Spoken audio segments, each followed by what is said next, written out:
And yeah, we opened our season in September, as it should be, and now we have October session. Even our session was really, first session was really in the beginning of October, but we call it for September. And we continue our webinar, we continue our travel around the world in search of unusual, interesting universities that trying to do new things. It's very strange that our industry that is responsible for innovations itself is not super innovative. So this is why it's so interesting to look at different innovative universities. And we meet every month to talk to the leaders of such universities. We talk about 60 minutes. Usually it includes 15-20 minutes presentation and followed by discussion.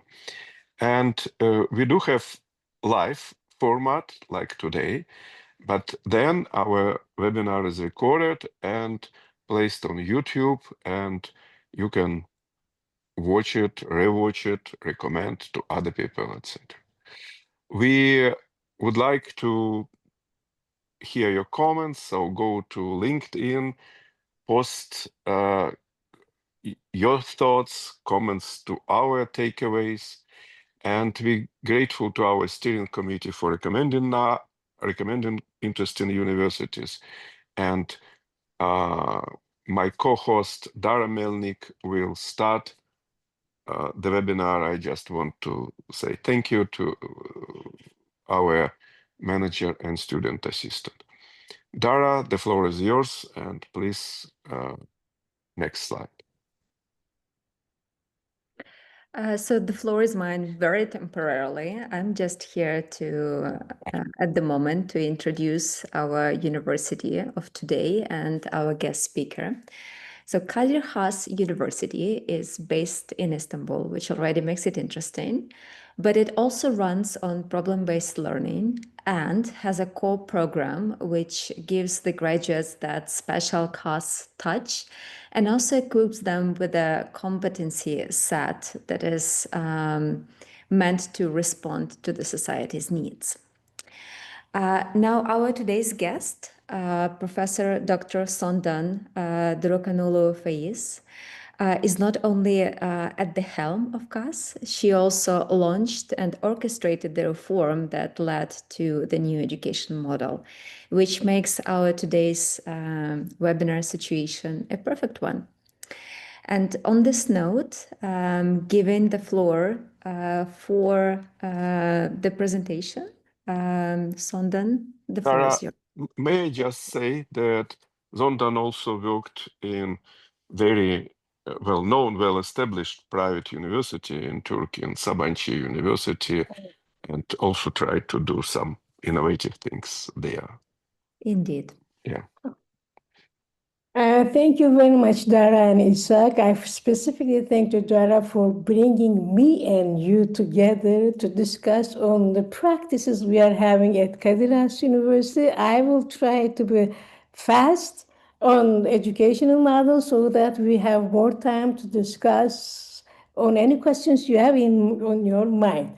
So when we look at, I want to give some numbers. The current number of universities in Turkey is more than 200.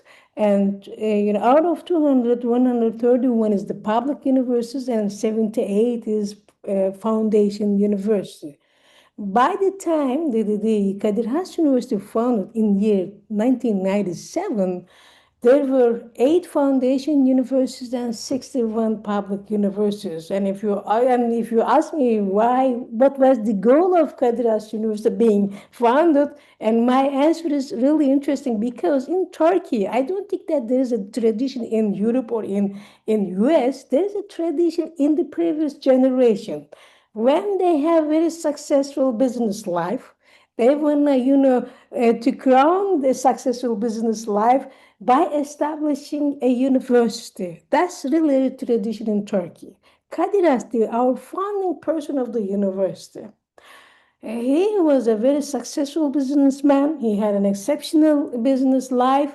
Luckily, he didn't have any kids.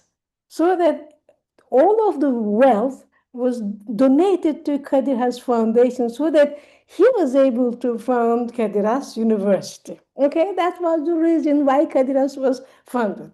Okay, now when we look at the universities in Turkey, it is not continental European model in the sense that the number of years required to complete a degree as an undergrad bachelor degree is 3 years in Europe, but in North American it is 4 years. So there's 4-year degree programs in any universities in Turkey. When you look at the curricula in Turkey, it has been for a long time and still predominantly subject-oriented, subject-focused. The primary goal has been to train students as experts in narrowly defined discipline. And what we lack when you have such a curriculum, so students are lacking limits interdisciplinary thinking, neglects value-based education, reinforces compartmentalized knowledge production, so no interaction between other disciplines.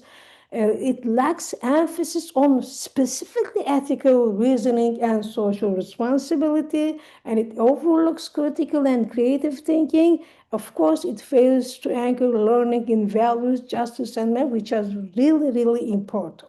So when you have that one, Kadir Has was, of course, no exception. When I became the rector of Kadir Has University in year 2018, I said, okay, what is the current system? Traditional undergraduate education in Turkey, which is the same everywhere, within 200 universities, probably except Sabancı University. I was there as the vice rector, but even their practices, there were some problems. Okay, so what is the output of a university? It's graduates. So the main target question we have to answer, what universal values and skills we want our graduate to have. I'm a physics professor, okay? I start from first principle. We don't need to copy anything. So what I did, I held tens of meetings with faculty members, students, administrative staffs, alumni, and stakeholders, industrial partners. Very simple question. What universal values and skills a Kadir Has graduate must have? That's it. Okay? And the answer, even if I ask you the question, you would give the same answer. I want to go back. Can I go back to previous slide?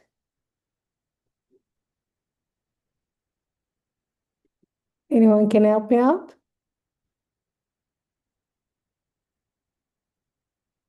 I'm sure our team is on it. Just previous. Okay, now I have it. Okay, good.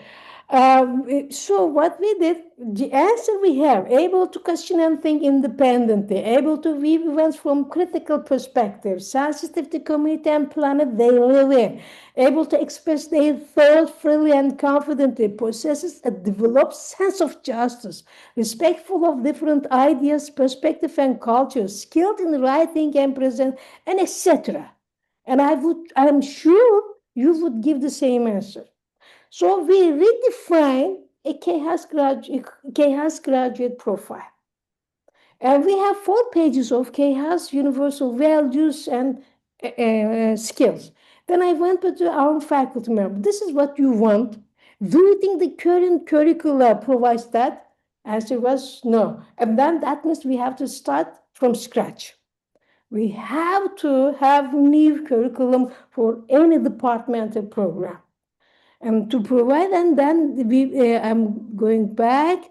So we formed first core program, 20 new courses, and we are also different. Creating a new courses is not that easy.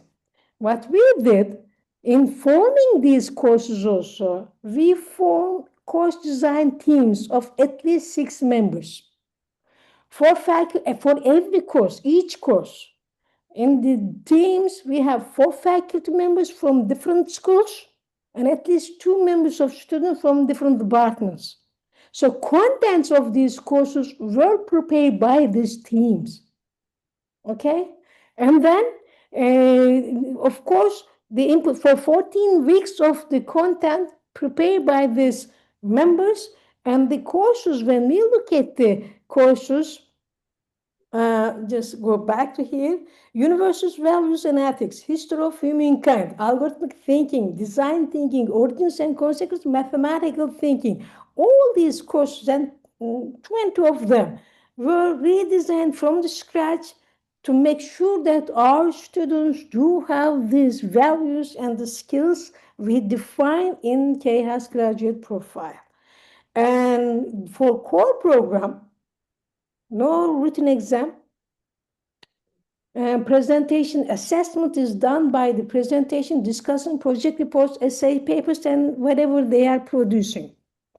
And one other thing I have to remind you that when you look at the big universities, first year courses usually are held within big lecture halls. What we said, we're not going to have big lecture halls.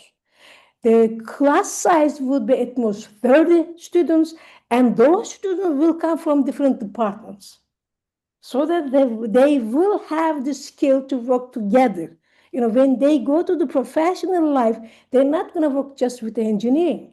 They will have to work with social scientists, probably, and finance people, and on anything. So within this 4-year degree program, we want to give them the skill to work with the people with different professional background.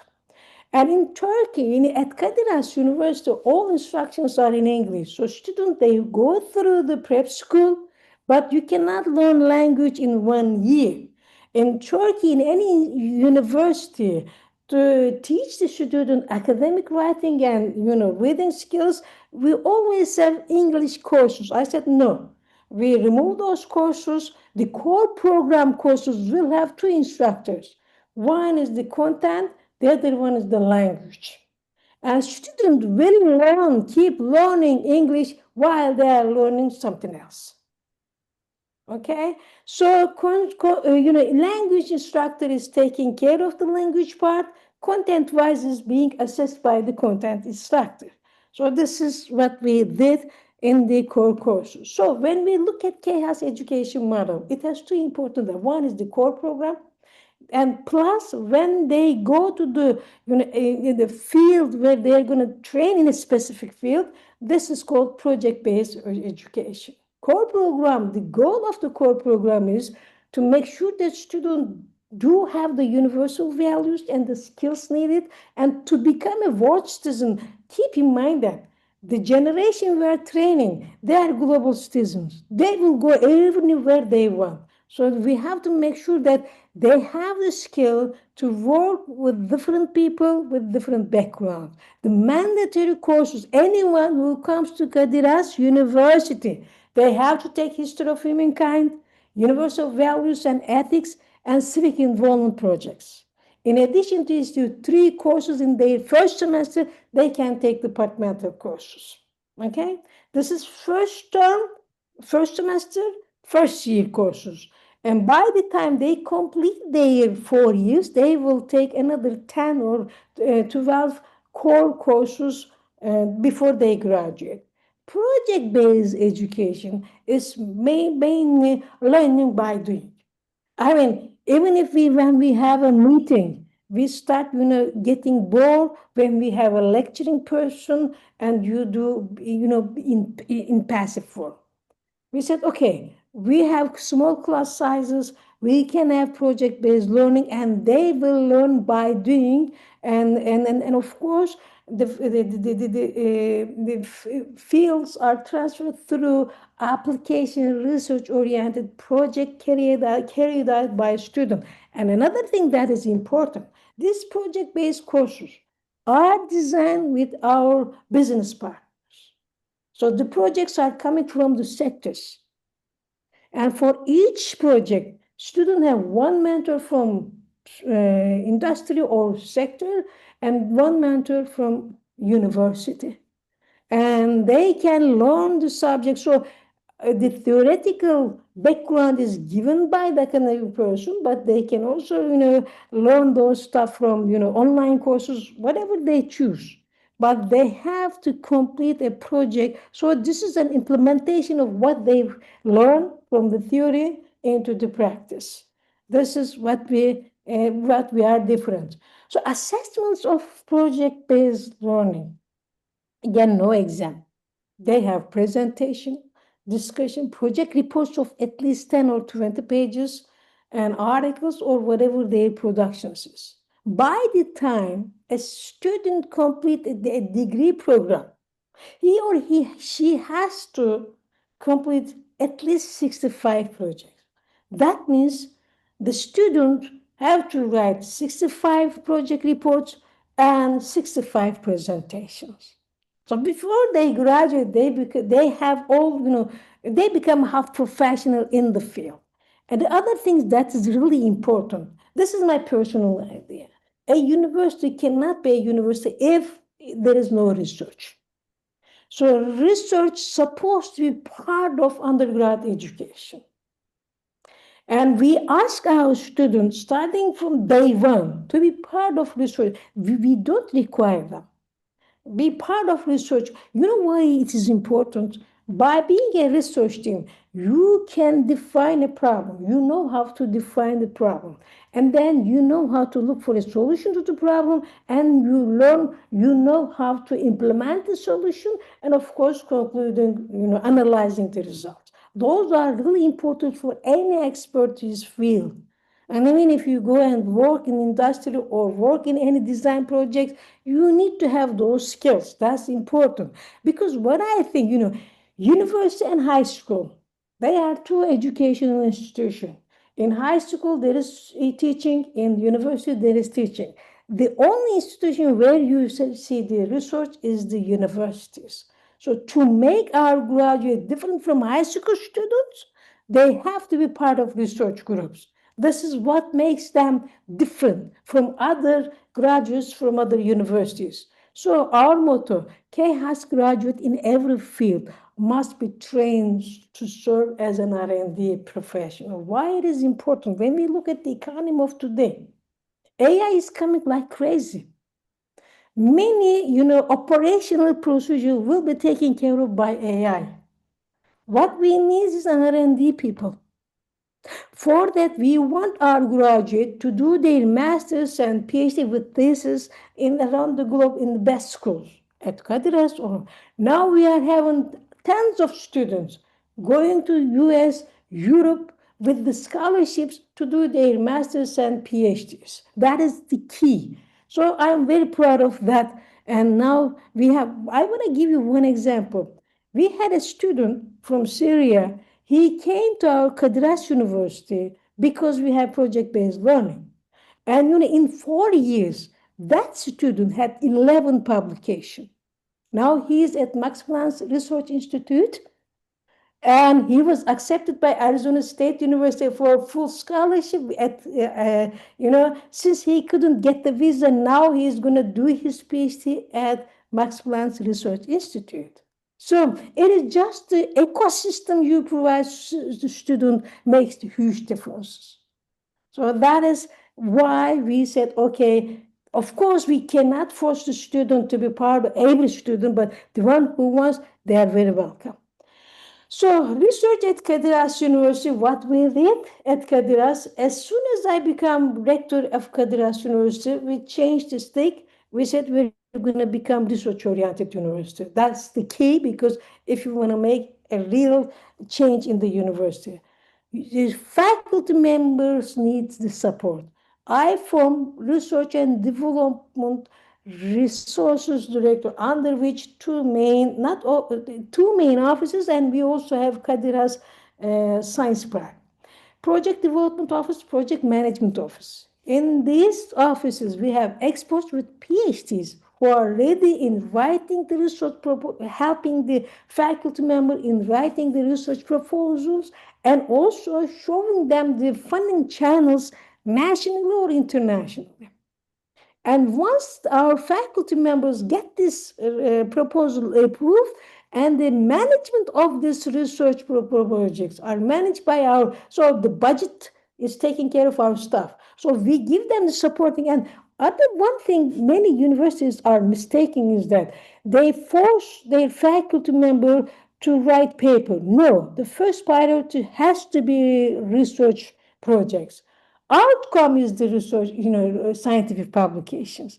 If you want to create a research environment, you have to make sure that your faculty members are running research projects so that they support the PhD and master students. We also, if they bring the external research funding, then Kadir Has also give additional life expenses to the PhD and master students so that we bring the best students in Istanbul to Kadir Has University. So with this support, I want to show you the number. This number is, last 5 years, the number of accepted TÜBİTAK is Turkish National Science Foundation project per faculty member in the last 5 years.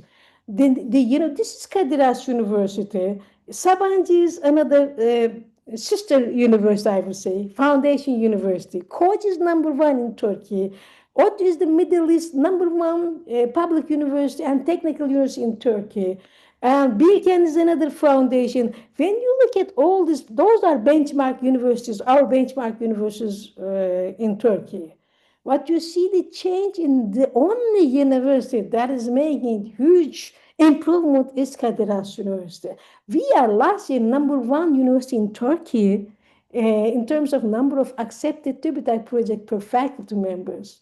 And I thank to we are a small university, but we manage it because when you provide the supporting system, they will do their best. Okay, so this is we have wristband the funding. When I become the rector, the total external research fund was 8.5 million Turkish liras. Now we have about 500 million Turkish. It's about more than 10 million US dollar, and the active running projects is more than 150 currently. Okay, and when you look at the number of publication and articles, we follow the Scopus. Okay, you see the number of publication per faculty member is increased gradually, now 2.2. Well, keep in mind that we have 5 schools: School of Law, School of Communication, School of Design, School of Engineering, and School of Administration, Economic, and Social Sciences. So no one is excluded. Even the law school professor, they have to do research. And when we, homogenize the system, and everyone is working, then this is what you would see, 2.2, including all these schools. And this is much above and the other thing, I am not asking the increase in number of publication. I ask my faculty, please make sure that you make your publications in the best journals. That's what will make you a difference, and that will put you in the environment where you can collaborate internationally and nationally. So the top, quartile 1 journal is top 25% of the in the field. 75% of the publication of Kadir Has University is in quartile 1. So with this, of course, this is in how Kadir Has University has changed in terms of number of publication per faculty members within the foundation universities. And if you wonder our ranking in the whole universities, including the public universities, we are currently in 11th among 200. And so I will just finish with the recent the World University Rankings put Kadir Has University in the top 680 rank. And I would like to thank you. I think I am right on time, I suppose. Now questions.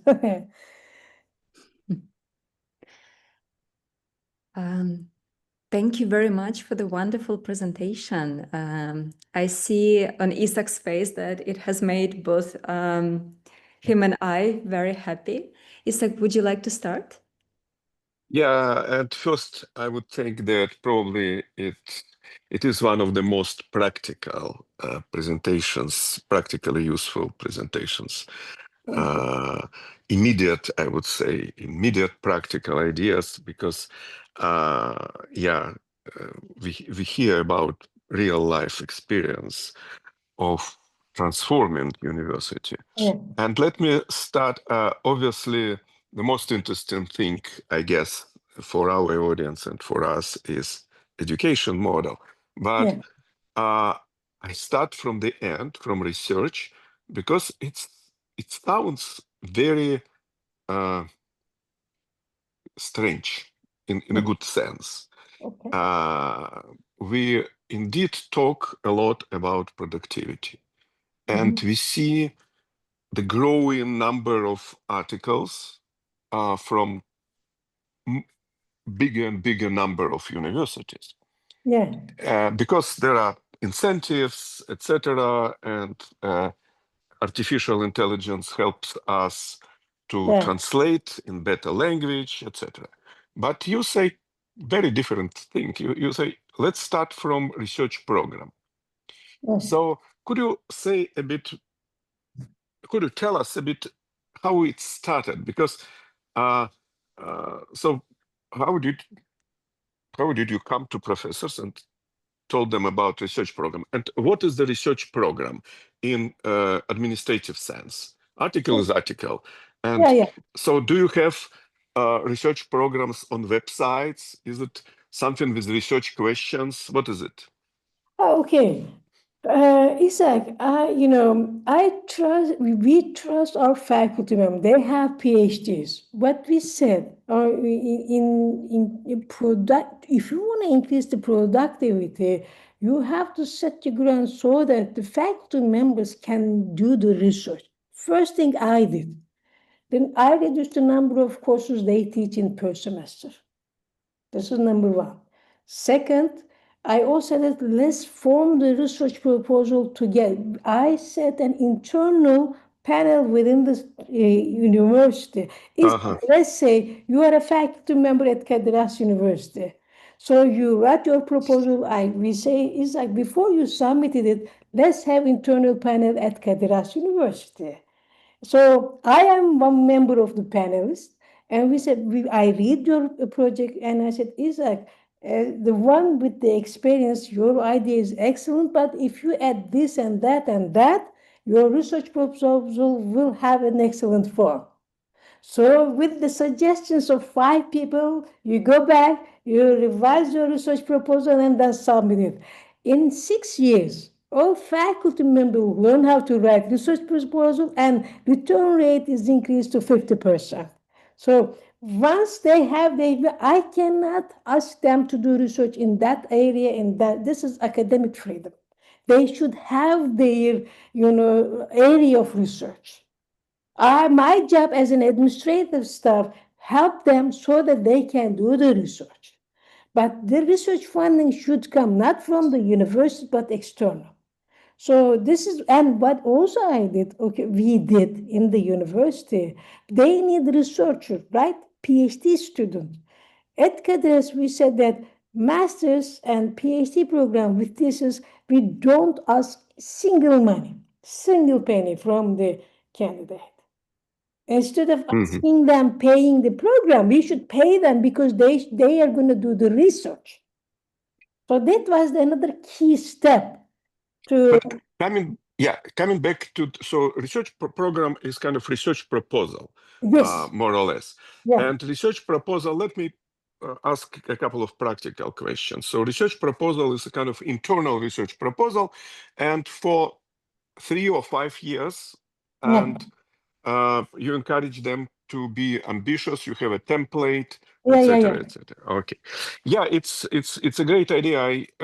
We see now that in many universities that move to research, to be more research intensive, they probably they miss this important part to frame bigger research questions, to see a big proposal. But look, and then, am I right that because you want to you want students to participate, you suggest that you made the point that all students are members of research groups. Yeah. So the research groups are formed around these proposals. Am I correct? Correct. And they also, you have, principal investigator within the group, 5 or 2 or 5 or 10 undergraduate students, and or 3 or 4 PhD students, and you have a huge research group. Okay? And this undergraduate student also get the scholarship from this research projects. So the students are being paid for the research they carried in the research group, and also they learn, on real life problems by taking part in the research group. Yes, if they received a grant, they are paid. They usually do exactly. That's our success. Okay. Dara, I have questions about education, but maybe you will step in now. I do have questions about education as well. So let me begin, and then maybe Yes, please. Yeah. continue that line of thinking. So the first question. So Sondan, you made me recall my previous experience. Prior to 2022, I was working with the Russian higher education system.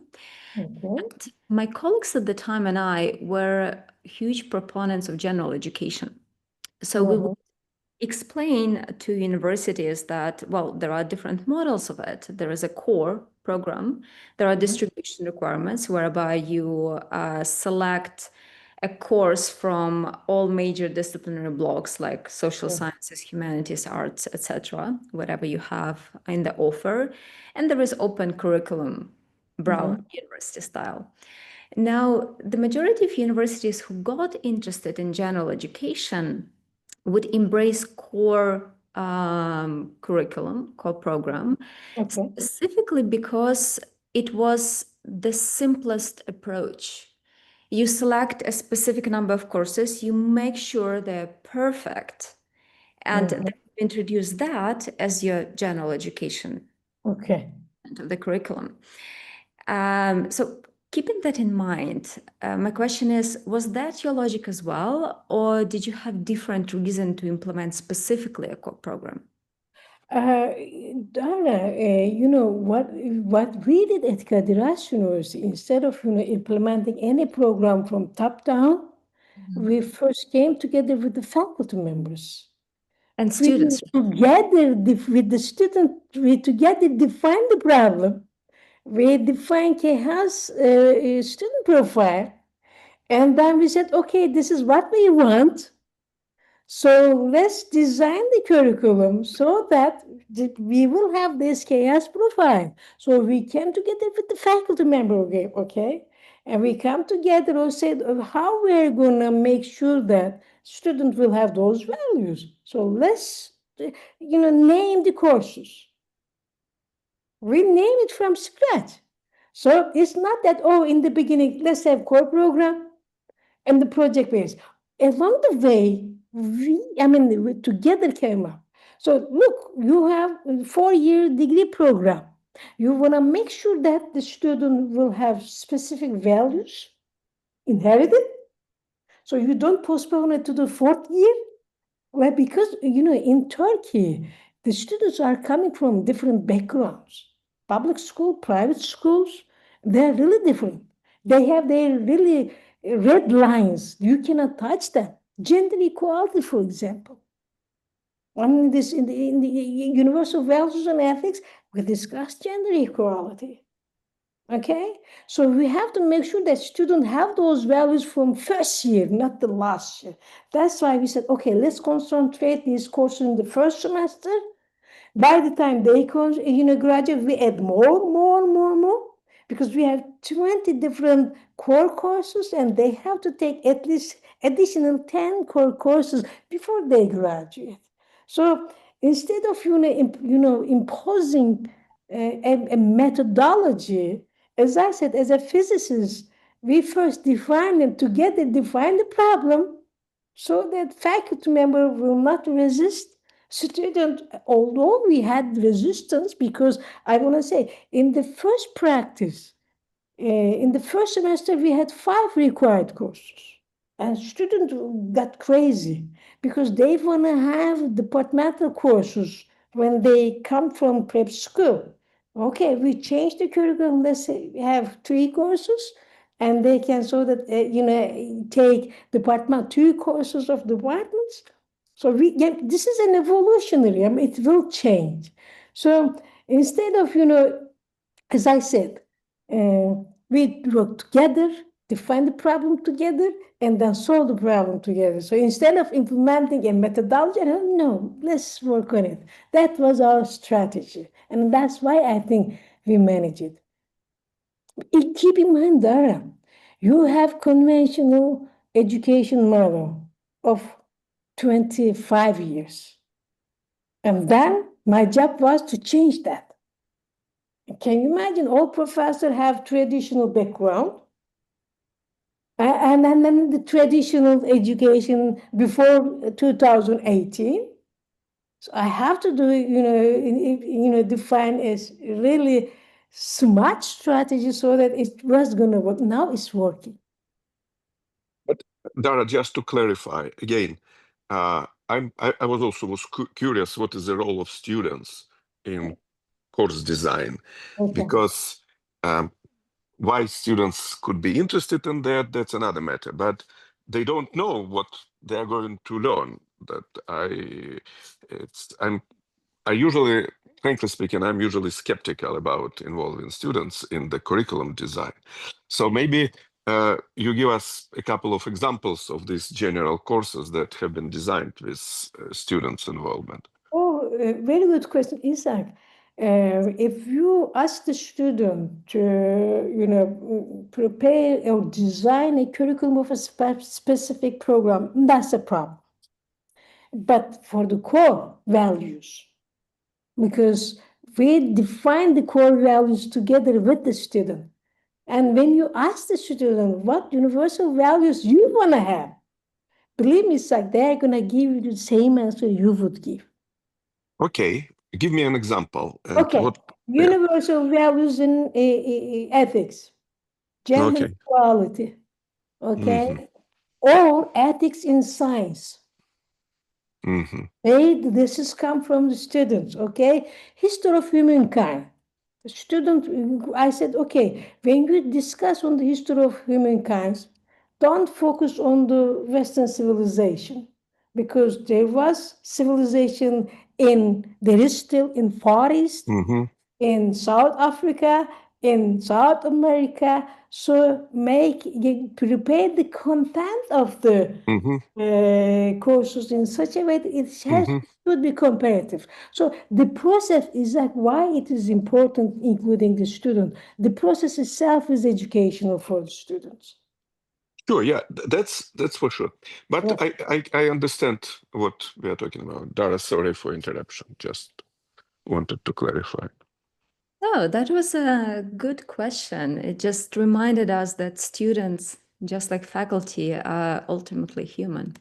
Yeah, sure. Sure, very good point, Dara.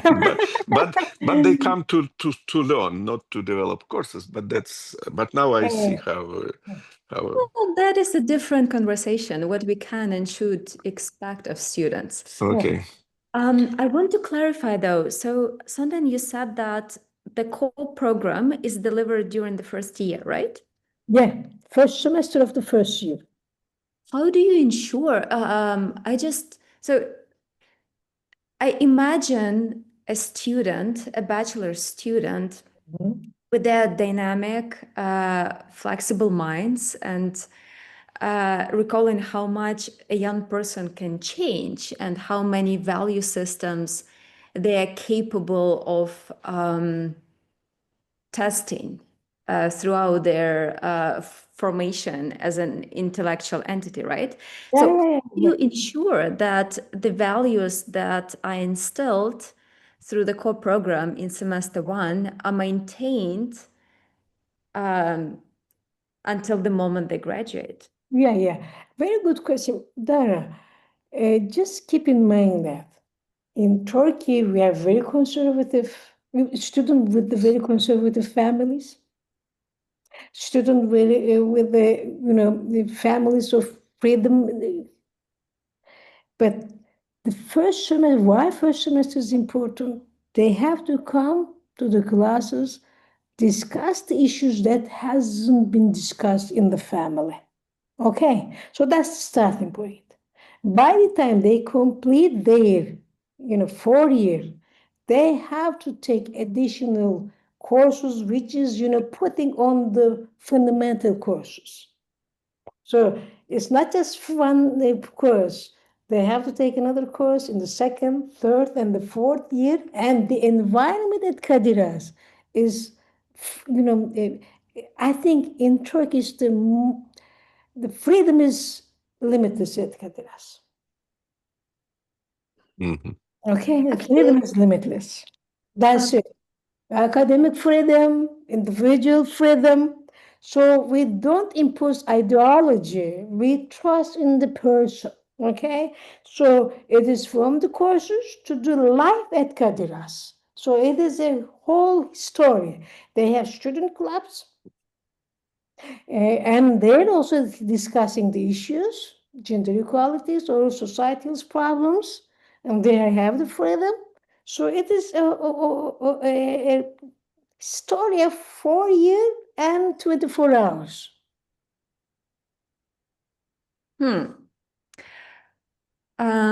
Well, that opens a whole door into discussing informal curriculum, but I won't go there yet. I want to stay a bit on the core program, and Okay. I know that Isak is developing new questions as we speak. Okay. So in American higher education, where universities frequently feature core programs, at least more frequently than in, let's say, Turkish or European higher education, right? So core programs are notoriously criticized by students in the process of obtaining a degree. They keep complaining that, well, I came to be an engineer, why do I have to do this and that? And then they are praised after students graduate. They say, well, I might have wanted to only focus on the courses of my specialization, but now I understand the value of reading Plato 10 years ago. So how do KHAS students feel about their core program? We have the same problem. As I said, the first practice we had in the first semester, 5 mandatory core courses. Then boom, they say they want to have the mandatory courses. Okay, we said 3 courses in the first semester and then continue. You know what important? With the AI, technical courses will lose its meaning. Because we spent 14 weeks of integration, derivatives. Look, the AI will do everything. So what else you are left with? Problem solving skills. Jumping into the problem. Look for the solution. And you know what we see now? The graduates, they say as soon as they're in the professional life, they see the forces. Now, with the more of them, they come back to the university. Now, the resistance among the students is decreasing. So, yes, we had that problem. But if you force them too many courses in the first, semester, just expand it to the 4 years, slowly. But at the end, you're sure that students do have those values and the skills. And when they are in their profession, and I hear many stories, the graduates of Kadir Has, they are different from the other, best known technical universities or the other universities in Turkey. Yes, but now with the AI, things even will be much easier, believe me. Every institution in higher education has to change the curriculum. And, I am against even 4-year degree program. Now we don't need 4 years. 3 years is more than enough. I am a physics professor. You know what I say? That was the biggest challenge I had. We don't need a physics course in the first years. Physics should not be taught in this way. If you are a civil engineer You need to design a bridge. Then it's time for Sondan to enter the problem. Hey, we have to have a balance there. Let's learn some physics. 14 weeks of physics with the pulley problems.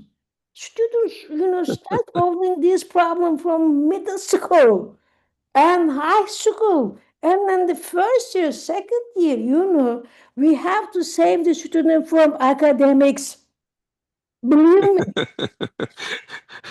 what Yeah, I do. Reduce the that's number of courses. Focus on the fundamentals. Look, every curriculum has to have the fundamentals of economics, fundamentals of science, metaphysics, fundamentals of law. That's it. We have to have those. Now the graduates of the institution has to be.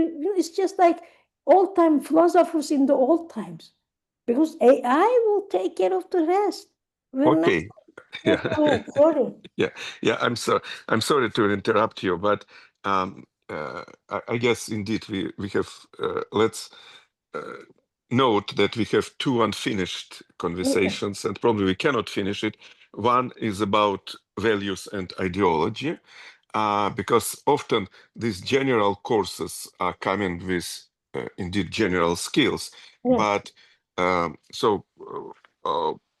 In most cases, I've heard about transversal skills or universal skills, but less. For example, in U.S. education, they talk less about values.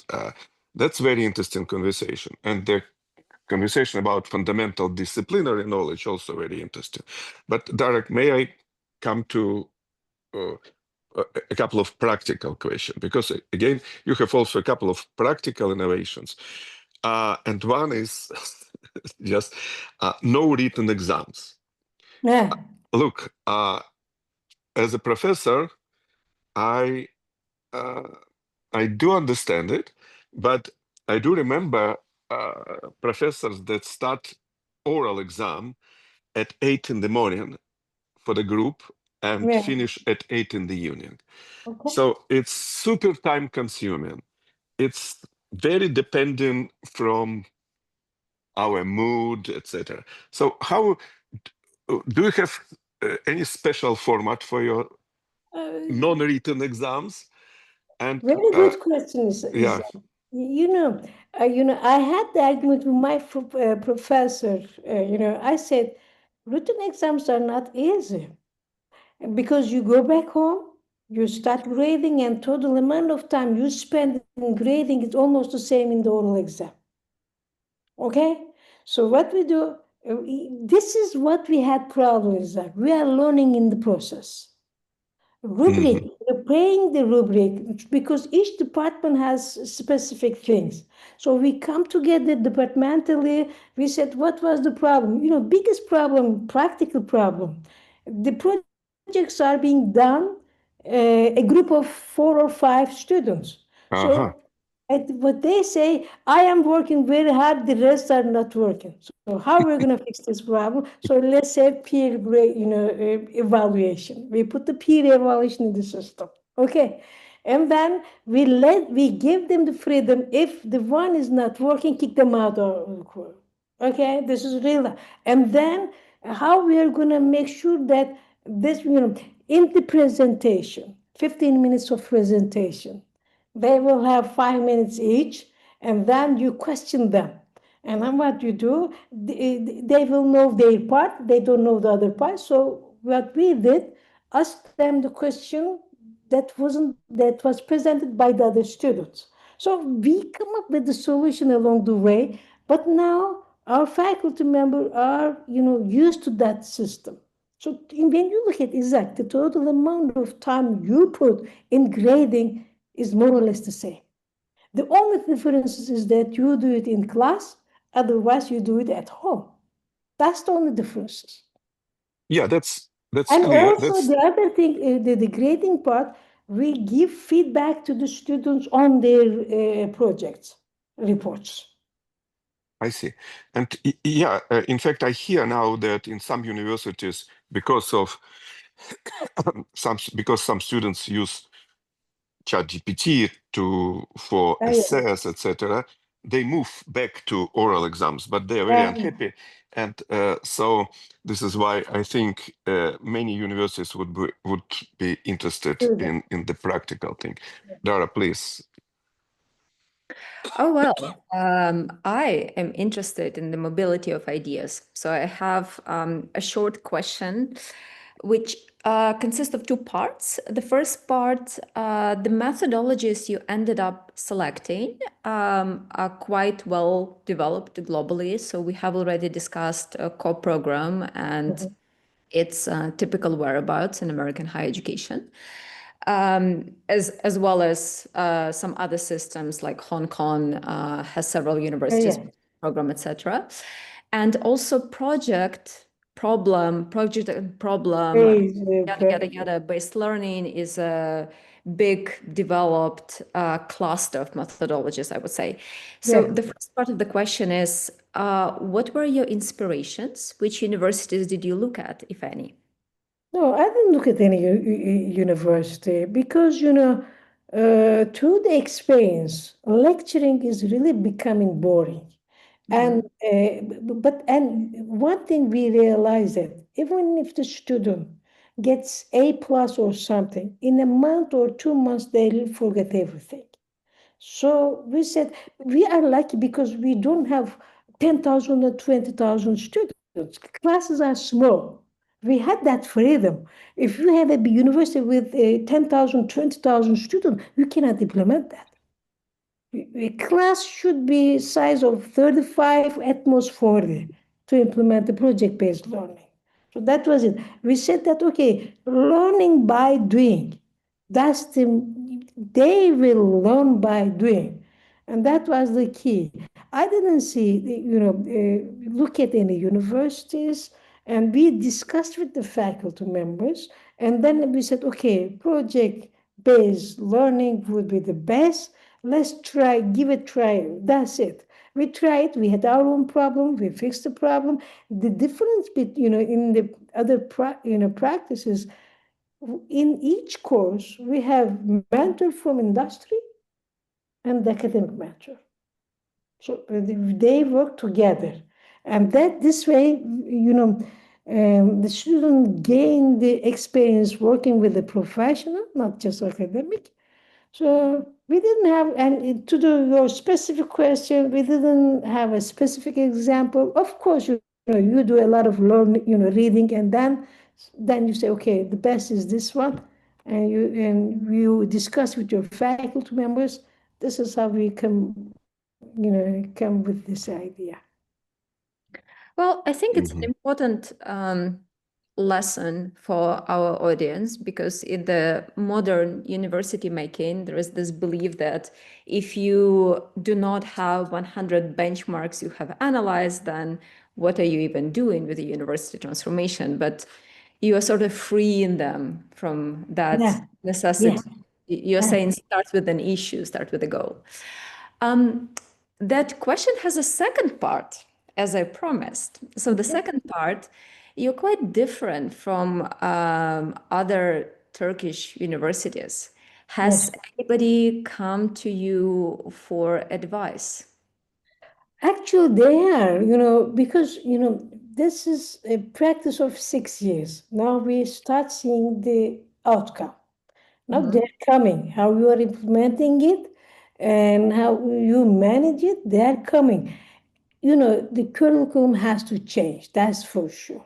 Now, they will also find their way. Whoever is coming, we of course tell them our experience. And now, Sabancı is already implementing different educational model. Now they are adding more core like courses in their curriculum. But yes, they are now coming and asking not just advice, they want to hear more our experience, because it's not easy, Dora, believe me. It wasn't easy. It was a long process. I believe you. Yeah. I believe you. Isak, you have one question. Okay, my question will be about just again, but maybe from two parts. So do I understand correctly that disciplinary training goes through the project-based? Yeah. Yeah. Okay. It reminds me about all in college experience, by the way. Yeah. Yeah. But again, 65 projects, it's a lot. So what your I noticed that you have project development office. Yeah. So what are they doing No, really? project development office, this is for research purposes. That's for For research research project. purposes. Yeah. But here, what we do, at the end of every semester, faculty members of each department, they come together, discuss their problems of the previous semester, and they also come to the industrial partner. The projects has to come the real life, because they have to deal with, otherwise it's going to be kind of experiment, Isaac. You have experience. But do you have a template? And so especially if people from industry, they have no idea how to work with students initially, at least. So do you have a guidelines how to explain? Yeah, this is what the content of the course is specific. I So see. academic person and the industrial partner, they come together. This is what we teach in the project. So what I kind see. of project we should develop for I that see. specific content. And it's I see. coming from them because, industrial, they have small but important, and we give it to the students. For each classes, they have at least, in one semester, they have at least one or, no, at least two projects. And that's why they have to complete 65 projects before they graduate. And then the biggest project is the graduation project, is that. Okay. Got it. I'm afraid we have to start closing the webinar. We have our traditional final question for you. Imagine that a new university leader who is just stepping into their role and they would like to turn their university into an innovative one, is asking for a recommendation. What would you say to them? And then I would say the same. Get together with your faculty member. Define your own problem in the institution. And then you can, not you, but with the faculty member, you can come up with a solution.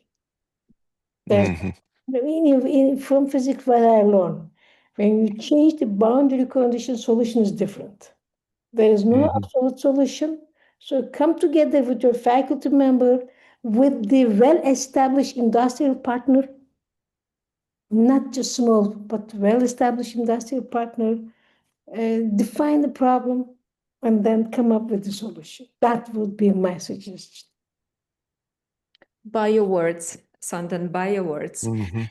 Thank you very much for joining us today. It's been a joy and pleasure. Dear audience members, next time we will be discussing Polymath University. With Dan Futrell, the founder. Dan Futrell is experimenting with the problem of affordability in American higher education. So let's see how that plays out. I hope you join us. Thank you. And thank you very much. It was a pleasure on my side. And thank you, Isaac and Alexandra, everyone helping the webinar. And I will be in the following seminars of yours. We'll be happy. Thank you very much. Thank you and goodbye. Bye.